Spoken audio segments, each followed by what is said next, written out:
Now, one of the local races we've been keeping an eye on is the 8th Congressional District. Republican Congressman Mike Gallagher has re-won his seat. He was challenged by Democrat Amanda Stuck. Now, Mike joins us this morning. Good morning, Mike. Congratulations.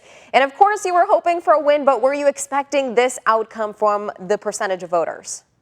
Quite honestly, I didn't know this was such an unusual year with coronavirus, and obviously it put a lot of challenges on the normal rhythms of a campaign. But I had a phenomenal team that worked incredibly hard, and I do think in Northeast Wisconsin, people still want someone who's honest, independently minded, who's willing to work across the aisle, and is just has a problem solver mentality. And that's what I've tried to do for 4 years, and that's what I'll continue to do for 2 more. Perfect. Now, talking about those differences, was there anything that you kind of noted between your campaigns that maybe you think registered more with people?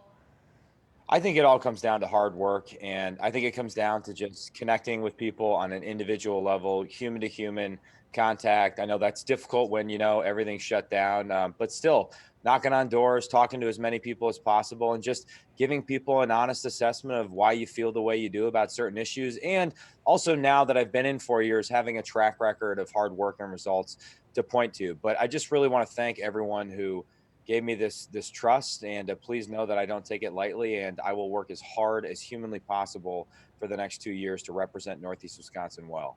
So now that you are reelected, what are some of the next projects or plans that voters can expect to see from you?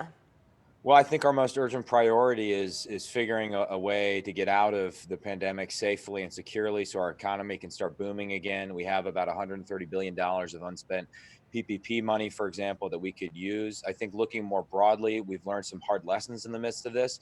Foremost among them, that we can't afford to be dependent on foreign countries like China that don't share our interests. And so I think we need to come together as a country and figure out how we move some of this manufacturing back to the United States, back to Wisconsin. And then, of course, on the foreign policy side of the equation, continuing the progress we've made here in Northeast Wisconsin with the ship contract up in Marinette, and making sure that we're positioned to build the future of the Navy and that we're reaping the economic benefits of that build.